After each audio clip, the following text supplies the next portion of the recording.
નમસ્કાર વિદ્યાર્થી મિત્રો, વેલકમ ટુ ગુજરાત જ્ઞાન યુટ્યુબ ચેનલ. દોસ્તો, ગુજરાત રાજ્ય માર્ગ વાહન વ્યવહાર નિગમ દ્વારા જે ડ્રાઈવર વાળા વિદ્યાર્થીઓ હતા, ઘણા સમયથી રાહ જોઈ રહ્યા હતા, ઘણા સમયથી મને મેસેજ કરી રહ્યા હતા. પણ મેં તમને કીધું હતું કે તમારી જે કઈ અપડેટ છે તે 20 ડિસેમ્બર પહેલા આવી જશે. મેં તમને કીધું, પછી જે છે તે આપણે ટ્વીટના માધ્યમથી પણ માહિતી થોડી ઘણી મળી હતી. તો ફાઇનલી આજે એટલે કે 15 ડિસેમ્બર 2025ના રોજ, 15/12/2025ના રોજ કામચલાઉ પસંદગી યાદી જે છે તે બહાર પડી છે. મેજોરિટી આની અંદર કેવું હશે કે ફાઇનલ જે યાદી આવશે, બરોબર છે, આ ફાઇનલ યાદીની અંદર કોઈ પણ ફેરફાર લગભગ જોવા મળતો નથી દર વર્ષે.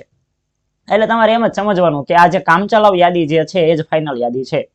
તો આની અંદરથી જેટલા પણ ઉમેદવારો સિલેક્ટ થયા છે અથવા તો જે પણ ઉમેદવારોનું નામ આવી ગયું છે, એવા સૌથી પહેલા તો દરેક ઉમેદવાર મિત્રોને કોંગ્રેચ્યુલેશન, બરોબર છે. ખાસ કરીને દોસ્તો, આ યાદીની અંદર જે કાંઈ વિદ્યાર્થીઓના નામ આવ્યા છે, આ વિદ્યાર્થીઓને આપણે કંઈક ને કંઈક ડોક્યુમેન્ટ વેરિફિકેશનની અંદર કે ડ્રાઇવિંગ ટેસ્ટની સલાહ લેવાની હોય તો એની અંદર, આપણે ગ્રુપ બનાવેલા છે એની અંદર, કે પછી તમે મોક ટેસ્ટ આપ્યો હોય તો એની અંદર, કે કંઈક ને કંઈક થોડા ઘણા અંશે અમે મદદરૂપ થયા હોય તો આ વિડીયોના નીચે સરસ મજાની કોમેન્ટ કરજો ગુજરાત જ્ઞાન વતી કે સાહેબ તમારા યુટ્યુબ ચેનલના માધ્યમથી કે તમારા માધ્યમથી તમને કોલ કર્યો તો તમે આ રીતે ઉપયોગી થયા, તો અમને જે છે એ થોડુંક સારું લાગશે. કોલ કરી શકો અથવા તો મને વોટ્સઅપની અંદર જેનો પાસે નંબર છે એમાં મેસેજ કરી શકો છો, જેથી કરીને અમને ગલગલિયા થાય. ઓકે, તો શરૂઆત કરી દઈએ. શું કાંઈ અપડેટ આવેલી છે?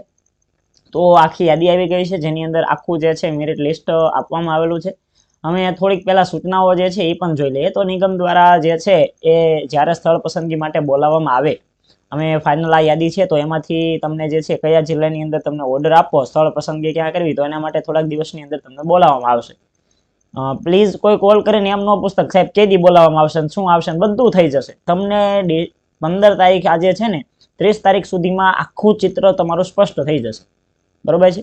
30 ડિસેમ્બર 2025 સુધીમાં આખું ચિત્ર તમારા સુધી બધું કમ્પ્લીટ થઈ જશે કે આપણું જે છે તે ક્યારે જવાનું છે, કઈ રીતનું જવાનું છે, શું લઈ જવાનું છે, ક્યાં વારો આવશે, બધું જે છે તમને ખબર પડી જશે.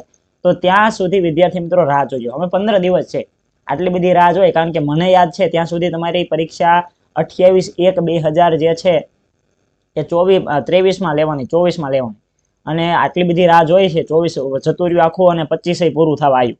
ઓકે, એટલે 2 વર્ષ રાહ જોઈ છે તો અમે 15 દિવસ રાહ જુઓ. ઓકે, તો વિદ્યાર્થી મિત્રો ત્યારે જે છે તમારે વિભાગની અંદર હાજર થવાનું રહેશે. તો ત્યાં સમક્ષ ઉપસ્થિત થઈને મેડિકલ ફિટનેસ સર્ટિફિકેટ અને પોલીસ સ્ટેશનનો દાખલો જે છે એ ખાસ લઈ જવાનો રહેશે પસંદગી યાદી માટે બોલાવવામાં આવે ત્યારે. ત્યારબાદ જે છે તે પ્રતીક્ષા યાદી એટલે કે વેઇટિંગ લિસ્ટ પ્રસિદ્ધ થાય તે તારીખથી એટલે કે આજે, તો આજથી 2 વર્ષ સુધી આ યાદી ચાલશે. અને આ પરિણામનું જે છે એ બીજી કોઈ પરિણામ, તો તે પરીક્ષાનું પરિણામ જાહેર થાય તે પૈકી જે વહેલું હોય તે એટલે કે કચેરી જે છે એના સમય સુધી અમલમાં રહેશે. આ જે વેઇટિંગ લિસ્ટ છે એની અંદર સીધો હક કોઈનો નથી, એટલે કે જે ઉમેદવારોનું નામ છે ને એવું નથી સમજવાનું કે આપણો ફાઇનલ વારો આવી જ ગયો, કારણ કે જે ફાઇનલ મેરિટ લિસ્ટ આવશે. ઓકે, તમે લગભગ કાંઈ ફેર નહીં હોય. તો એ કેટલીક સૂચનાઓ તમને આપેલી છે. અહીંયા 5 વર્ષ સુધી ફરજિયાત તમારે સેવા બજાવવાની છે એની સૂચના આપેલી છે. ત્યારબાદ એમ આપેલું છે કે માર્કશીટ ખરાઈ થઈ જાય ત્યારબાદ તમારી નિમણૂક આપવામાં આવશે. જોકે તમારી માર્કશીટ ખરાઈ થઈ ગઈ છે પણ તેમ છતાં એક સૂચના આપેલી છે. તમારું ડીવી જે વખતે થયું, ઓકે, તમે ડ્રાઇવિંગ ટેસ્ટ આપીને બહાર નીકળ્યા ત્યારે તમારું સાથે સાથે ડીવી કરતા એ લોકો, ખ્યાલ હશે તમને. તો એ ડીવીમાં તમારી માર્કશીટ ચેક કરી દેશે. જો એમાં વધારે ટકાવારી નાખી હશે તો ત્યારે તમને રિજેક્ટ કર્યા હશે, પણ તેમ છતાં અહીંયા ઉલ્લેખ કરેલો છે. તો આ કેટલીક બેઝિક સૂચનાઓ છે. હવે તમને ખાસ કરીને અહીંયા તમારે જોવાનું હોય છે દોસ્તો કે આપણે કઈ કેટેગરીની અંદર આવીએ છીએ, તો એ કેટેગરી જે છે એના એ પ્રમાણે જે કાંઈ રૂલ છે, ચેકલિસ્ટ જે છે એ તમારે વેબસાઇટ ઉપર જોઈ લેવાનું છે, બીજું કંઈ છે નહીં. આપણે સીધા જે છે એ પોઈન્ટ ઉપર આવી જઈએ. તો તમારું આખું મેરિટ કઈ રીતે ગણવાનું છે ખબર છે કે આપણી લેખિત પરીક્ષા જે છે OMR આધારિત, એના 40% વેટેજ છે. ડ્રાઇવિંગ ટેસ્ટ જે લીધી એના 60%. આમ કુલ જે છે એ બંનેમાંથી આપણું મેરિટ બનતું હતું. એ મેરિટ કેટલું અટક્યું? તો જનરલની સૌથી પહેલા આપણે વાત કરી લઈએ. ઓકે, અહીંયા વિદ્યાર્થી મિત્રો જનરલ પુરુષો જ હશે, મહિલાઓ કોઈ હશે જ નહીં, કારણ કે મહિલાઓની અંદર ડ્રાઈવરની અંદર કોઈ ફોર્મ ન ભર્યા હોય, કારણ કે જનરલી એવું બનતું હોય છે કે 5 વર્ષનું હેવી લાયસન્સ જે છે તે મહિલાઓ પાસે હોતું નથી, એટલે એમને ફોર્મ ભર્યા જ નથી. તો હવે જે છે એ થોડુંક પહેલા હું અહીંયા ચિત્ર સ્પષ્ટ કરવા માંગુ છું, એ ખાસ ધ્યાન રાખો. તો અહીંયા જે છે દોસ્તો 37.39 મેરિટ અટક્યું છે, બરોબર છે, બંનેનું ભેગું કમ્બાઈન થઈને.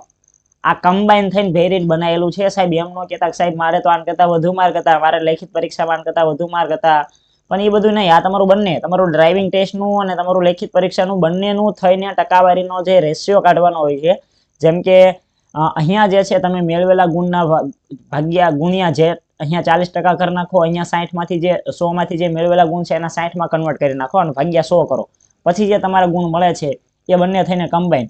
તો અહીંયા જનરલનું 37.90. અહીંયા જન્મ તારીખ એક યાદ રાખજો કે આ જન્મ તારીખ વાળા હશે, આનાથી પહેલાનો જન્મ થયો હશે અથવા તો થયો હશે એ તો ચાલશે જ નહીં પહેલા તો, એટલે આ જન્મ તારીખ વાળાને અહીંયા પ્રાધાન્ય આપવામાં આવેલું છે, 92 વાળાને. ઓકે, તો એની અંદર જે છે એ ખાસ કરીને તમને આપેલું છે. ત્યારબાદ અહીંયા વાત કરેલી છે કામચલાઉ. આ કામચલાઉ પ્રતીક્ષા યાદી છે અને કામચલાઉ જે છે પ્રતીક્ષા યાદી, મેરિટ ને માર્ક બંને વસ્તુ તમને અહીંયા આપેલું છે સાઈડની અંદર. આર્થિક રીતે નબળો વર્ગ એટલે કે ઈડબ્લ્યુએસ ની અંદર જે છે એ 35.10 છે. જન્મ તારીખની અંદર બંનેની અંદર ફેર છે. જો આ જન્મ તારીખનું ક્રાઇટેરિયા જોવા જઈએ તો આટલું મેરિટ અટકે છે, એ પ્રમાણે બંનેની અંદર જન્મ તારીખની અંદર ખાસ જે છે ડિફરન્સ જોવા આપણને મળે છે. તો એ કાઉન્સની અંદર જે જન્મ તારીખ લખીને આપી છે ને એ ખાસ જોજો. ઘણા બધા મિત્રો એમ કહેશે કે સાહેબ મારે આટલું જ મેરિટ થાય છે પણ મારો વારો નથી આવતો, પણ દોસ્ત અહીંયા તમારો જન્મ જે છે એ ક્રાઇટેરિયા અહીંયા નક્કી કરેલા છે, જન્મ તારીખ એટલે જ આપી છે લોકોએ. તો જન્મ તારીખ જે છે આપેલી હશે એમાં સૌથી મોટી ઉંમરનો વ્યક્તિ હશે એનું સિલેક્શન થશે. તમારી સમકક્ષ જેમ કે કોઈ વિદ્યાર્થી છે એને 37.90 થતા જ હશે, બરોબર, 37.90, પણ એને જે છે એ 92 જે છે એના પછીનો જન્મ હોય તો અહીંયા 92 વાળા પેલા વિદ્યાર્થીઓને અહીંયા લીધા હશે. 92 વાળા જો આવી ગયા તેમ છતાં જો જગ્યા હોય તો લીધા છે, બાકી એનો વારો નહીં આવે. એટલે આવું પણ બની શકે, કંડક્ટરમાં આવું થયું હતું. ઓકે, તો પેલા જેની મોટી ઉંમર છે એને ધ્યાનમાં લીધી હશે, પછી નાના જે કાંઈ ઉમેદવારો છે એને ધ્યાનમાં લીધા હશે. તો ઈડબ્લ્યુએસ નું 35.10 મેરિટ અટક્યું છે. ત્યારબાદ ઓબીસી નું મેરિટની અંદર વાત કરું તો 35.85, અનુસૂચિત જે છે એ જાતિની અંદર વાત કરું તો 34, અનુસૂચિત જનજાતિનો 34.50 અને માજી સૈનિકનો 29.50. આ રીતે જે છે તે કામચલાઉ પસંદગી યાદી પ્રમાણે, આ જન્મ તારીખ પ્રમાણે અને આ જન્મ તારીખ પ્રમાણે જે છે એ તમને અહીંયા દેખાય છે. તો આ બંને રીતને મેરિટ અટકેલા છે.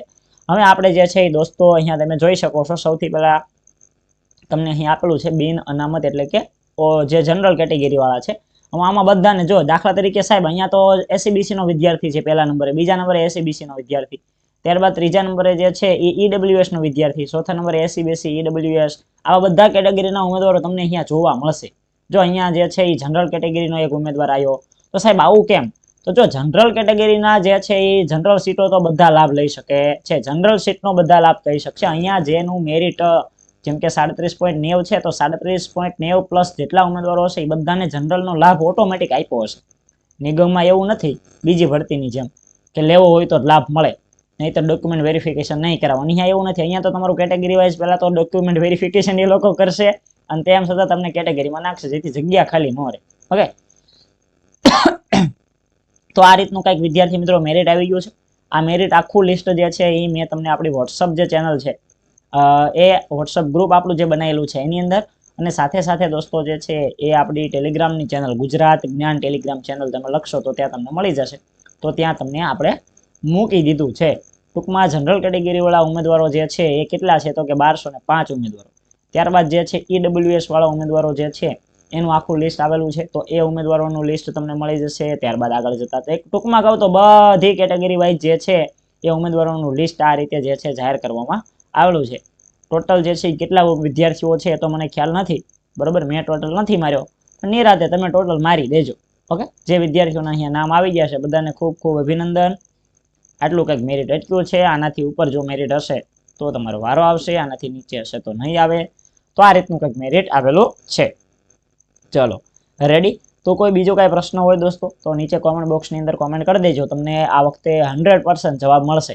અને પ્રશ્ન વ્યવસ્થિત ઉકલાય એ રીતે, વ્યવસ્થિત મને સમજાય એ રીતે આખો પ્રશ્ન ગુજરાતીની અંદર ટાઈપ કરજો, જેથી કરીને મને સમજાવવામાં સરળતા રહેશે. તો બધાને પર્સનલી આજે જે છે એ જે વિદ્યાર્થીઓ આ વિડીયોના નીચે કોમેન્ટ કરશે બધાને આન્સર હું આપી દઈશ. ઓકે, ડ્રાઈવરવાળા મિત્રો ખાસ. તો અહીંયા સુધી આજનો વિડીયો રાખીએ છીએ. જોઈ લેજો તમારું નામ છે કે કેમ, ચકાસી લેજો, અને જે કાંઈ અપડેટ આવશે તે તમારા સુધી પહોંચાડતા રહેજો. ચેનલને સબસ્ક્રાઇબ ન કરી હોય તો કરી નાખજો.